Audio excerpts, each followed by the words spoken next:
Welcome to the first of our six-part series, A Study in Proverbs. This Old Testament book is a compilation of teachings on wisdom as penned by Solomon. Solomon was known as the wisest man who lived when he penned these words. For we read in the Old Testament book of 1 Kings chapter 3, verses 9 through 14, Solomon's request and God's reply. Give your servant, therefore, an understanding mind to govern your people, that I may discern between good and evil. For who is able to govern this your great people? It pleased the Lord that Solomon had asked this. And God said to him, Because you have asked this, and have not asked for yourself long life or riches or the life of your enemies, but have asked for yourself understanding to discern what is right, behold, I now do according to your word. Behold, I give you a wise and discerning mind, so that none like you has been before, and none shall rise after you. I give you also what you have not asked, both riches and honor, so that no other king shall compare with you all your days. And if you will walk in my ways, keeping my statutes and my commandments, as your father David walked, then I will lengthen your days. As we look at the writings of Proverbs in our study, we shall do it in a rather unusual way, in that it will not be a verse-by-verse rendering, although we will read every verse of the 31 chapters. What we shall endeavor to do is, with each chapter, focus on a particular subject and talk briefly of it in a devotional style. Each chapter will be read and then a few minutes devoted to expanding on a topic chosen from that chapter. We'll spend but a few minutes on each chapter, just enough to whet our appetite for sure. This is not an exhaustive study, but one that seeks to open our eyes to Solomon's, yes, God's instruction on wisdom. I hope you'll enjoy these individual chapters stitched together from a series of daily devotionals presented.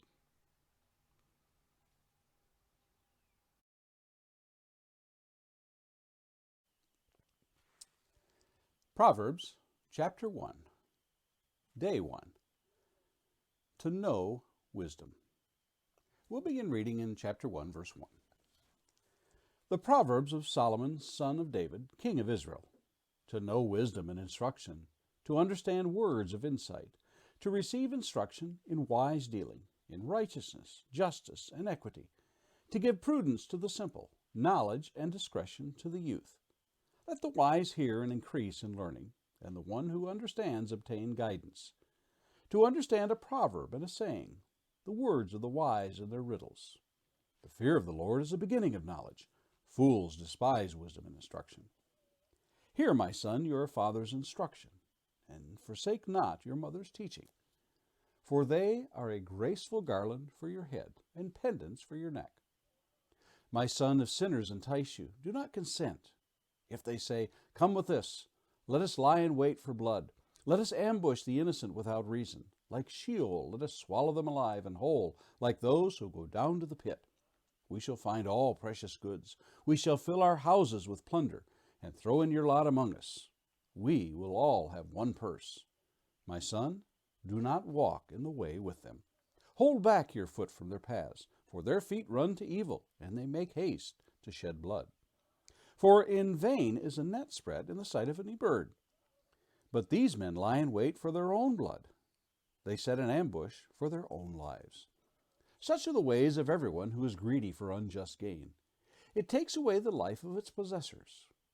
Wisdom cries aloud in the streets. In the markets she raises her voice. At the head of the noisy streets she cries out. At the entrance of the city gates she speaks. How long, O simple ones, will you love being simple? How long will scoffers delight in their scoffing, and fools hate knowledge? If you turn at my reproof, behold, I will pour out my spirit to you. I will make my words known to you.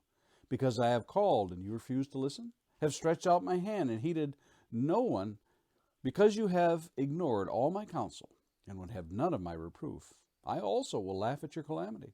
I will mock when terror strikes you. When terror strikes you like a storm, and your calamity comes like a whirlwind, when distress and anguish come upon you, then they will call upon me, but I will not answer. They will seek me diligently, but will not find me. Because they hated knowledge and did not choose the fear of the Lord, would have none of my counsel, and despised all my reproof. Therefore they shall eat the fruit of their way, and have their fill of their own devices.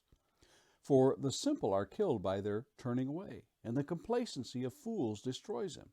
But whoever listens to me will dwell secure, and will be at ease without dread of disaster.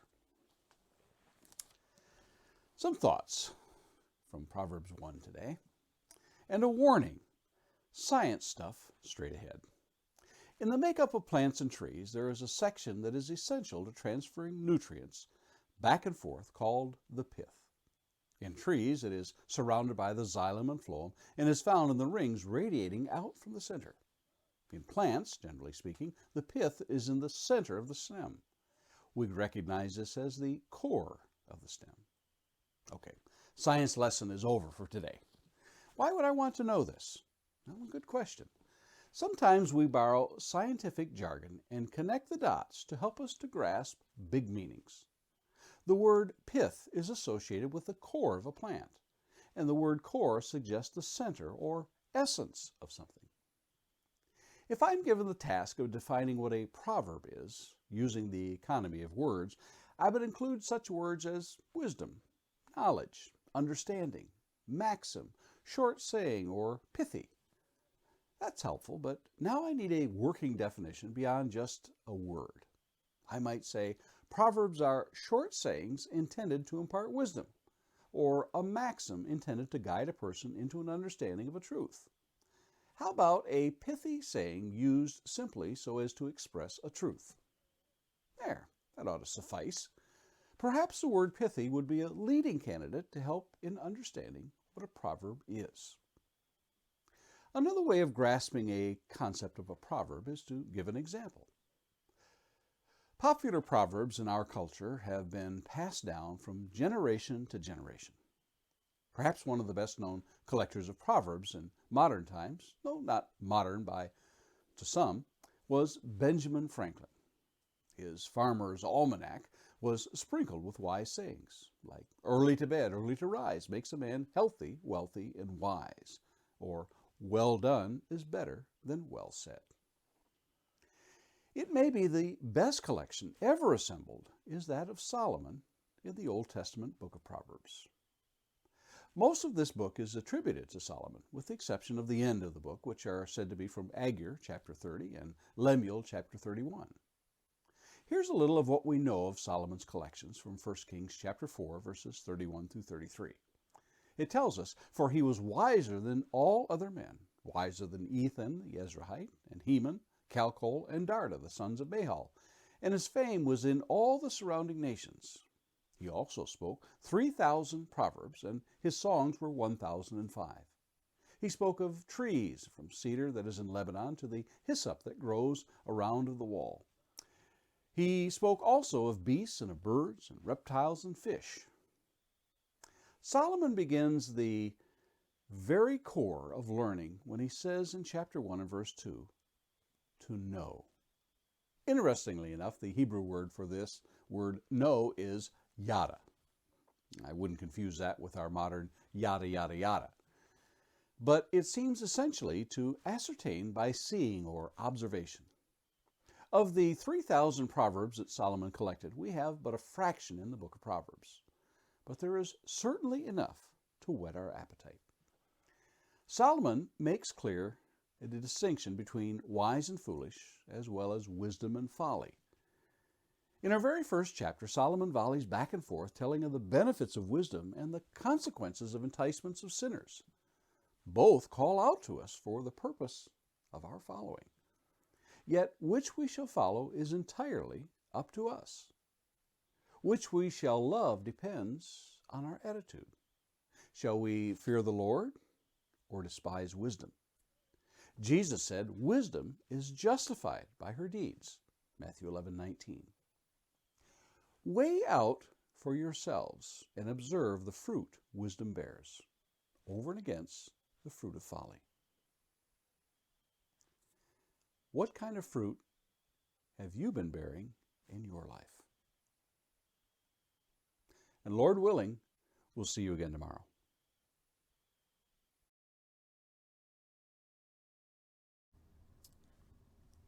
Day 2, a study in Proverbs. We'll be in Proverbs chapter 2. My son, if you receive my words and treasure up my commandments with you, making your ear attentive to wisdom and inclining your heart to understanding. Yes, if you call out for insight and raise your voice for understanding, if you seek it like silver and search for it as for hidden treasures, then you will understand the fear of the Lord and find the knowledge of God. For the Lord gives wisdom, from his mouth come knowledge and understanding. He stores up sound wisdom for the upright. He is a shield to those who walk in integrity, guarding the paths of justice and watching over the way of his saints.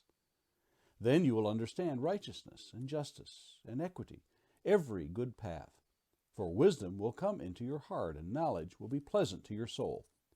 Discretion will watch over you.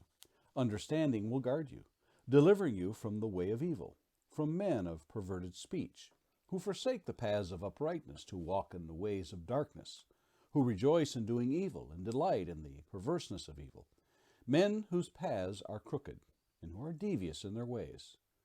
So you will be delivered from the forbidden woman, from the adulteress with her smooth words, who forsakes the companion of her youth and forgets the covenant of her God. For her house sinks down to death, and her paths to the departed. None who go to her come back, nor do they regain the paths of life. So you will walk in the way of the good, and keep to the paths of the righteous. For the upright will inhabit the land, and those with integrity will remain in it. But the wicked will be cut off from the land, and the treacherous will be rooted out of it. Our verse for consideration today is verse 3. Yes, if you call out for insight and raise your voice for understanding. Do you know what I'm leery of? Those commercials that promise big results.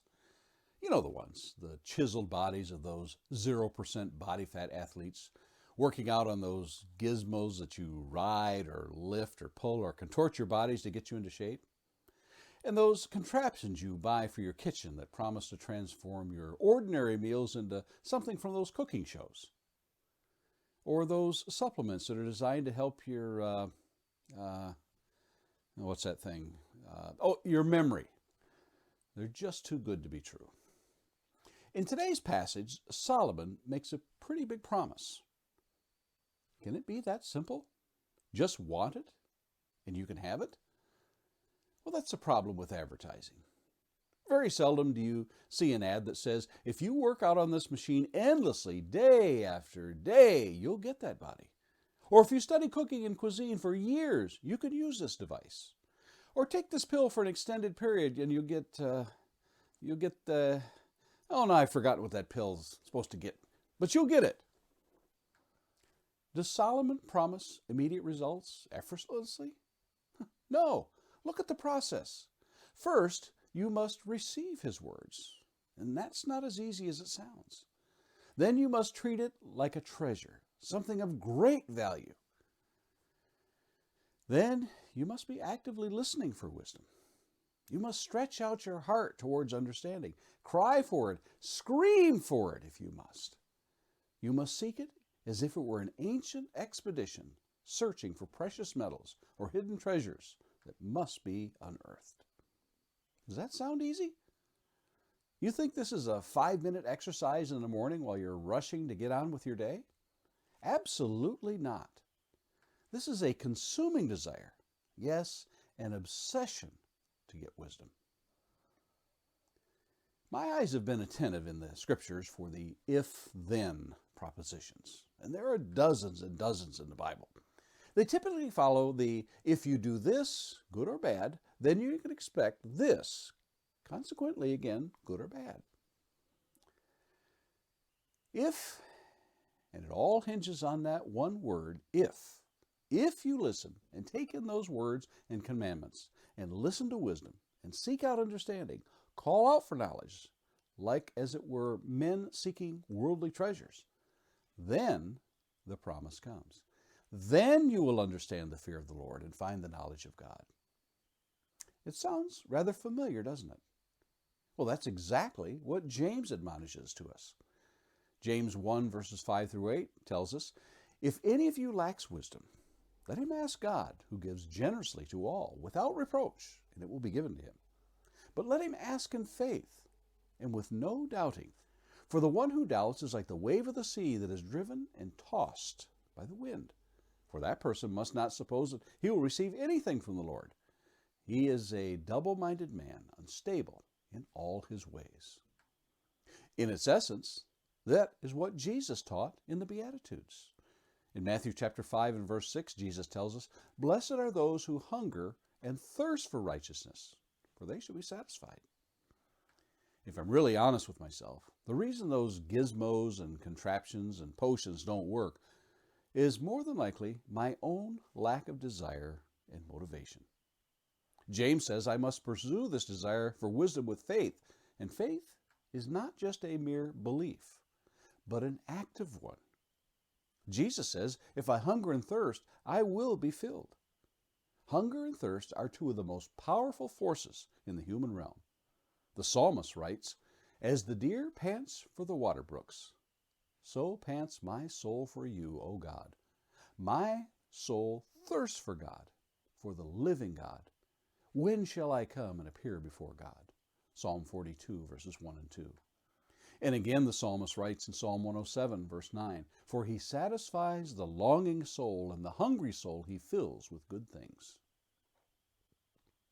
The payoff for this acquisition of wisdom, knowledge, and understanding comes when they watch over you and protect you from the ways of evil, verse 12, from men who walk in darkness, verse 13, and from the forbidden woman whose ways lead to death, verses 16 through 19.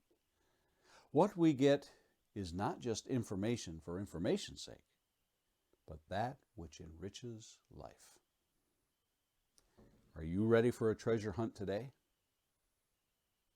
And Lord willing, we'll meet again tomorrow.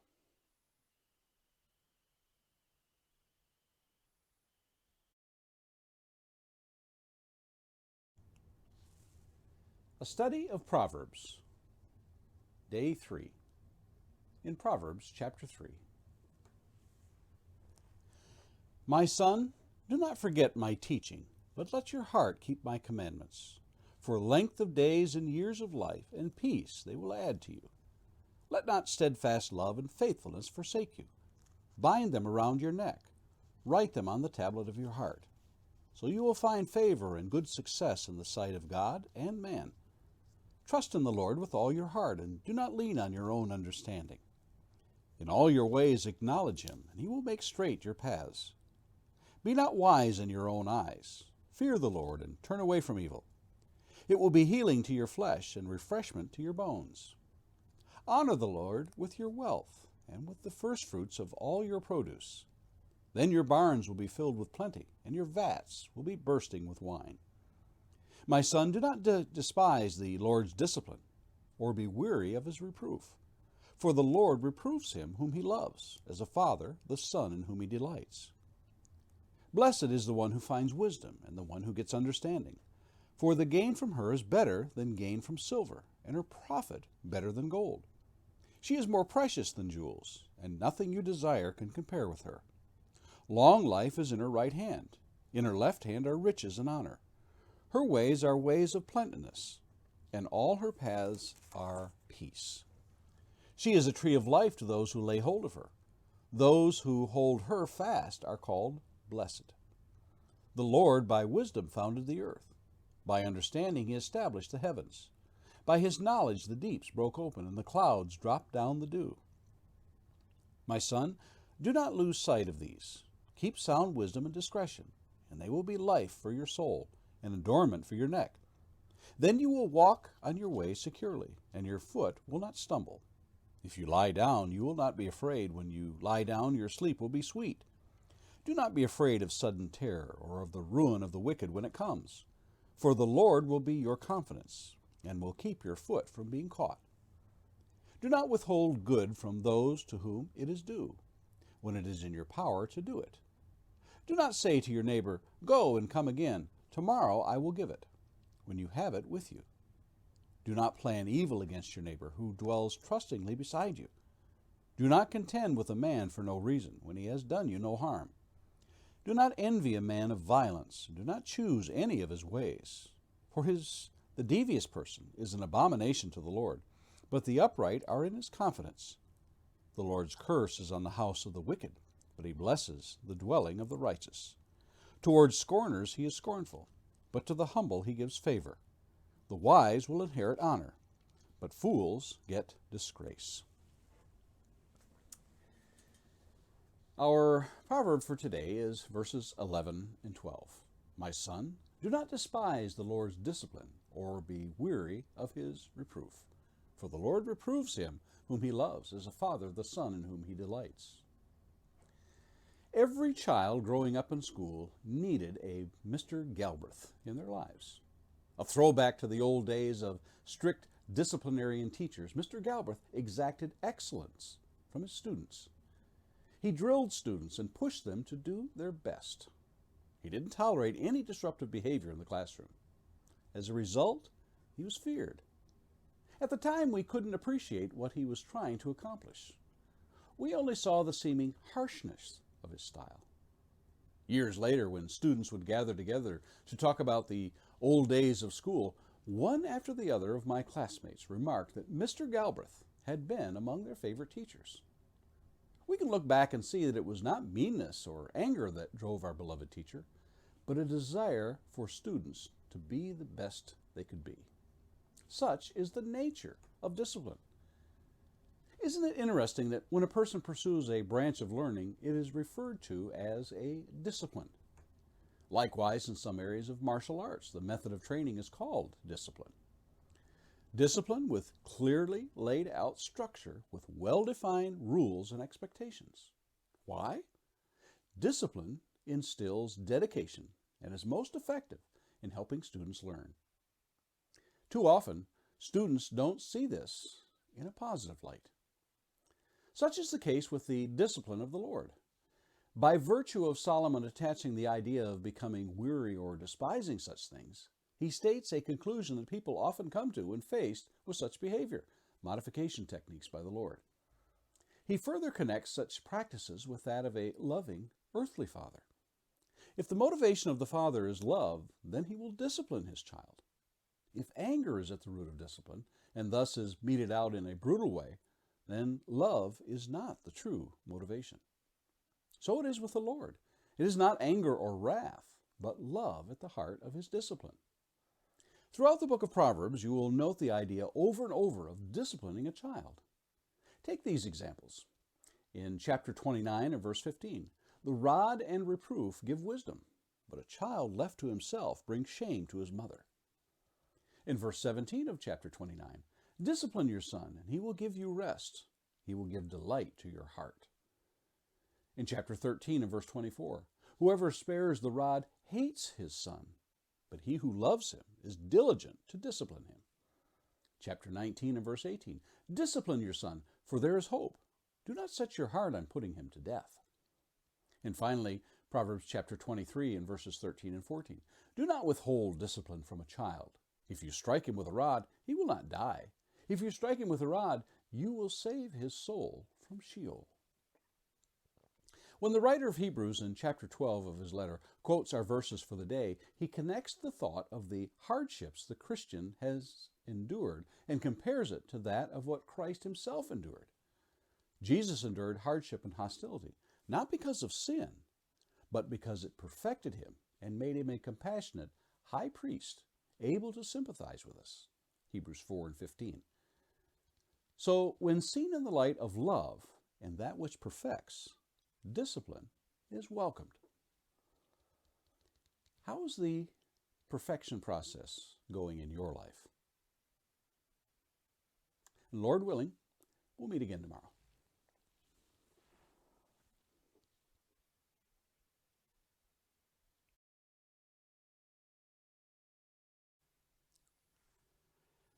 A study in Proverbs, Day 4, A Father's Instructions, Chapter 4.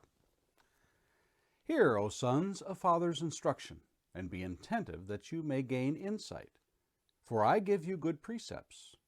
Do not forsake my teaching. When I was a son with my father, tender, the only one in the sight of my mother. He taught me and said to me, let your heart hold fast my words. Keep my commandments and live. Get wisdom, get insight. Do not forget and do not turn away from the words of my mouth. Do not forsake her, and she will keep you. Love her, and she will guard you. The beginning of wisdom is this: get wisdom, and whatever you get insight. Prize her highly, and she will exalt you. She will honor you if you embrace her. She will place on your head a graceful garland. She will bestow on you a beautiful crown. Hear, my son, and accept my words, that the years of your life may be many. I have taught you the way of wisdom. I have led you in the paths of uprightness. When you walk, your step will not be hampered, and if you run, you will not stumble. Keep hold of instruction. Do not let go. Guard her, for she is your life. Do not enter the path of the wicked, and do not walk in the way of evil. Avoid it. Do not go on it. Turn away from it and pass on. For they cannot sleep unless they have done wrong. They are robbed of sleep unless they have made someone stumble. For they eat the bread of wickedness and drink the wine of violence. But the path of the righteous is like the light of dawn, which shines brighter and brighter until full day. The way of the wicked is like deep darkness. They do not know over what they stumble. My son, be attentive to my words. Incline your ear to my sayings. Let them not escape from your sight. Keep them within your heart, for they are life to those who find them, and healing to all their flesh. Keep your heart with all vigilance, for from it flow the springs of life. Put away from you crooked speech, and put devious talk far from you. Let your eyes look directly forward, and your gaze be straight before you. Ponder the path of your feet, and all your ways will be sure. Do not swerve to the right or to the left. Turn your foot away from evil. Our passage for the day is verse 4.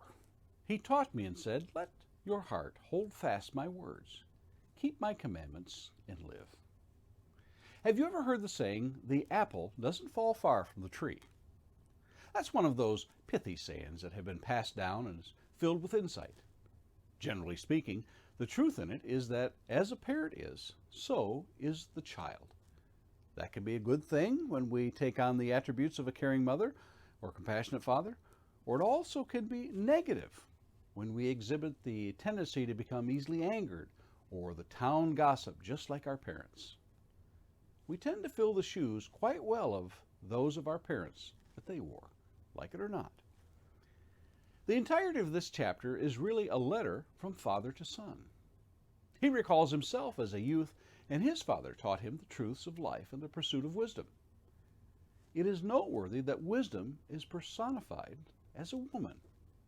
In verse 6, do not forsake her, and she will keep you. Love her, and she will guard you. Verse 8, prize her highly, and she will exalt you. She will honor you if you embrace her. In verse 9, she will place on your head a graceful garland. She will bestow on you a beautiful crown. And finally, in verse 13, keep hold of instruction. Do not let go. Guard her, for she is your life. In the midst of this, he urges him, the beginning of wisdom is this: get wisdom, and whatever you get insight. It is as if he is giving advice of who to marry. For in the choice of one's wife for life, it sets the stage for all of life to follow. As you read on, that's exactly what follows. Benefit after benefit is listed for what his son can expect if he follows his father's instructions. Now, in order for the son to believe this, he must see the evidence. And what evidence is offered? The life of the father. How could a son follow the father's instructions if the father himself had spurned his father's instructions? When did this teaching begin? Well, let's let the text tell us. When I was a son with my father, tender, the only one in the sight of my mother. Later in the book of Proverbs, we will read this admonition. Train up a child in the way he should go. Even when he is old, he will not depart from it. Proverbs 22:6. Many things will affect and influence a child as he or she grows. A parent's love ought to drive us to be the major influence as they are prepared to go on into the world. This is a constant and ongoing process all the days of their lives at home. As Moses is led by the Holy Spirit to write the Word of God, he tells us in Deuteronomy chapter 6, verses 6 and 7, "And these words that I command you today shall be on your heart. You shall teach them diligently to your children, and shall talk of them when you sit in your house, and when you walk on the way, and when you lie down, and when you rise." When you think about it, the primary responsibility for teaching children is not that of the public or private schools or even Bible classes in a congregation. It ought to be that of the parents. Paul writes to the church at Ephesus in Ephesians chapter 6 and verse 4, "Fathers, do not provoke your children to anger, but bring them up in the discipline and instruction of the Lord." And as for Timothy, Paul wrote, "And how from childhood you have been acquainted with the sacred writings, which are able to make you wise for salvation through faith in Christ Jesus." 2 Timothy 3:15. How close do you want that apple to fall from your tree? Lord willing, we'll meet again tomorrow.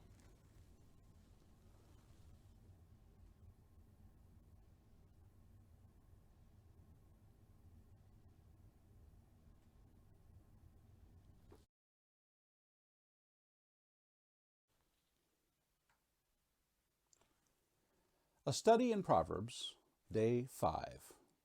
Proverbs chapter 5, from your own cistern. My son, be attentive to my wisdom. Incline your ear to my understanding, that you may keep discretion, and your lips may guard knowledge. For the lips of a forbidden woman drip honey, and her speech is smoother than oil. But in the end she is bitter as wormwood, sharp as a two-edged sword. Her feet go down to death. Her steps follow the path to Sheol. She does not ponder the path of life. Her ways wander, and she does not know it. And now, O sons, listen to me, and do not depart from the words of my mouth. Keep your way far from her, and do not go near the door of her house, lest you give your honor to others, and your years to the merciless, lest strangers take their fill of your strength, and your labors go to the house of a foreigner. And at the end of your life you groan when your flesh and body are consumed. You say, "How I hated discipline, and my heart despised reproof. I did not listen to the voice of my teachers, or incline my ear to my instructors. I am at the brink of utter ruin in the assembled congregation. Drink water from your own cistern, flowing water from your own well. Should your springs be scattered abroad, streams of water in the streets? Let them be for yourself alone, and not for strangers with you. Let your fountain be blessed, and rejoice in the wife of your youth, a lovely deer, a graceful doe. Let her breast fill you at all times with delight. Be intoxicated always in her love. Why should you be intoxicated, my son, with a forbidden woman, and embrace the bosom of an adulteress? For a man's ways are before the eyes of the Lord. He ponders all his paths. The iniquities of the wicked ensnare him, and he is held fast in the cords of sin. He dies for lack of discipline, and because of his great folly he is led astray." Our verse for consideration today is verse 15. Drink water from your own cistern, flowing water from your own well. What is this thing called love? I walked into a classroom in high school to see this sentence scrawled across the chalkboard. I've pondered that thought over the years and conclude that it is a deep well rich with flowing water, enough to quench the thirst of all who will drink it. It is interesting, the analogies and metaphors that are applied to a water well. You've heard, "When the well's dry, we know the worth of water." Or how about this one? You can't draw water from an empty well, or dig the well before you are thirsty. For many in the modern Western world, the idea of a well is much different to that of the ancient world. In antiquity, the flowing well meant life. Without it, in the arid regions, life and vitality ceased. In parts of third world countries today, a single well supplies families and villages for miles around, as we have witnessed in the West African country of Ghana. Solomon uses the cistern or flowing well as a metaphor for the marriage. As in other chapters, Solomon leads into the practical application of teaching by giving solemn and prudent advice. In verses 1 and 2, he leads with, "My son, be attentive to my wisdom. Incline your ear to my understanding, that you may keep discretion, and your lips may guard knowledge." Notice the fourfold manner of things he wishes to impart.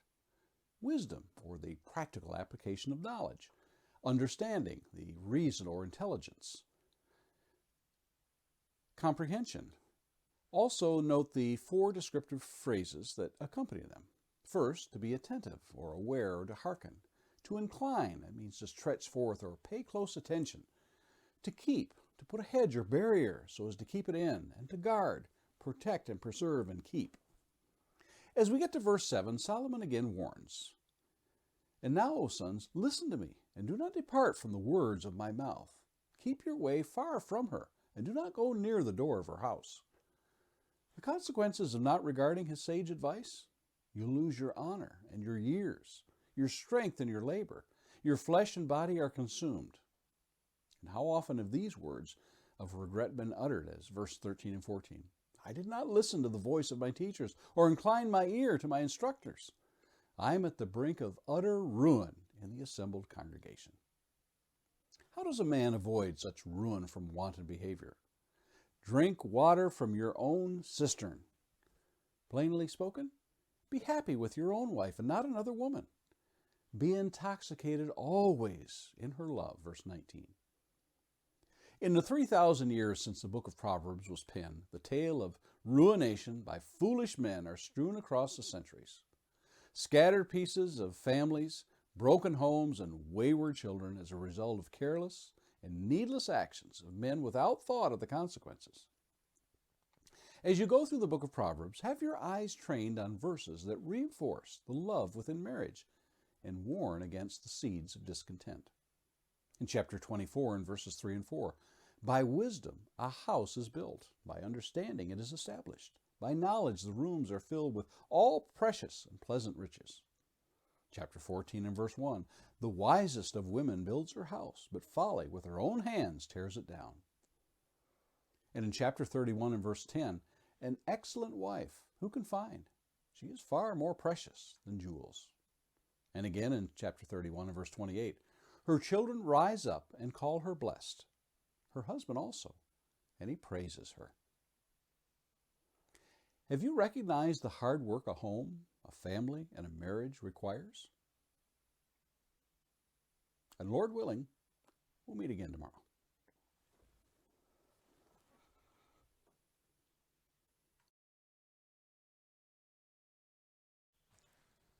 A study in Proverbs, day 6.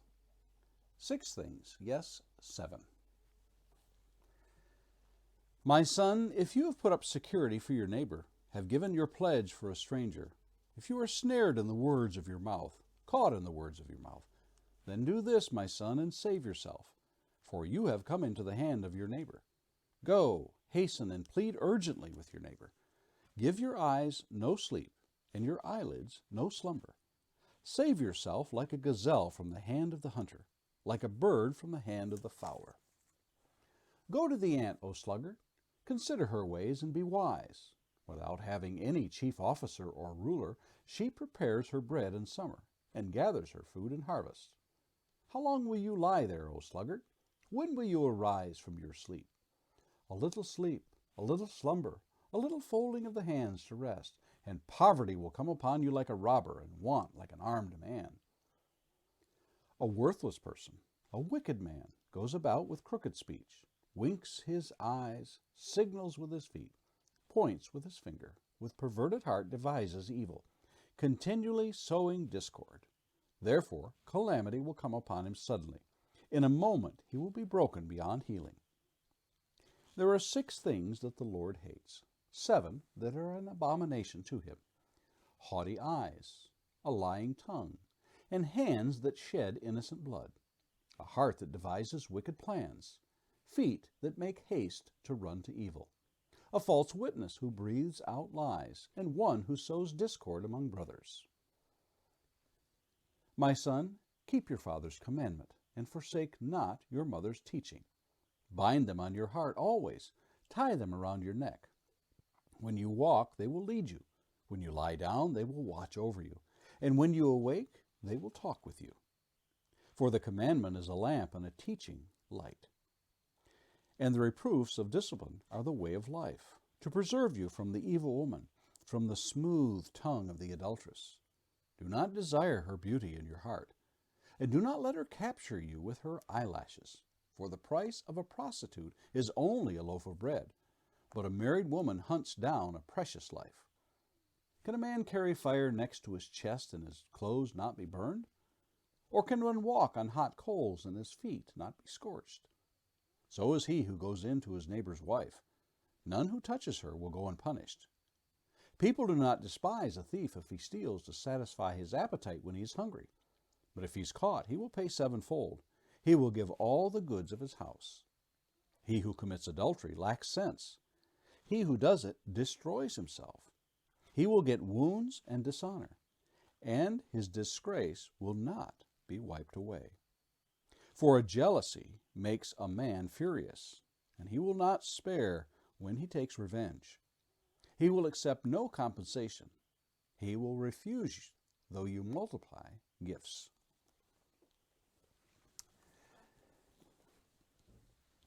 Our passage today is verses 16 to 19. There are 6 things that the Lord hates, 7 that are an abomination to him. Haughty eyes, a lying tongue, and hands that shed innocent blood, a heart that devises wicked plans, feet that make haste to run to evil, a false witness who breathes out lies, and one who sows discord among brothers. Are you the type of person that likes to do things in an orderly fashion? Go about the day with a list of things to do. Or when you go shopping, have that list in front of you so that you know what you want to get. No more, no less. Or perhaps the type of person who learns easy from lists. Lists of states, presidents, elements, names, etc. When looking at an area, state, or country, many times a video will show the top 10 places to visit or 5 must-see sites of this city. There's a list of the 7 deadly sins: pride, greed, lust, anger, gluttony, envy, and sloth, and corresponding the 7 virtues: humility, charity, chastity, patience, temperance, kindness, and diligence. Our passage today is of particular note in that it lists 7 things that God hates that are an abomination to him. Some might chide, how can God hate? He is the God of love. Don't be lured into that debate. Just take these verses at face value, and it becomes apparent what the message is. First, there are a couple of interesting aspects of this. Solomon uses a technique here of a lesser number followed by one greater. In this case, 6 things, then 7. Some have speculated that as bad as the first 6 are, the last thing is worst of all. Yet it's more likely that this is simply a method used to show that number 7, as it is used so many times in the Bible to reflect the ultimate number. Second is the use of body parts. The eyes, the tongue, the hand, the heart, and feet to represent these which God hates. Haughty is used 5 times in Proverbs. Pride 5 times. Proud 3 times. Arrogant and arrogance 4 times. It is marked by the dependence upon self and the elevation of self above others to the exclusion of God. It is typified by the look of the eyes.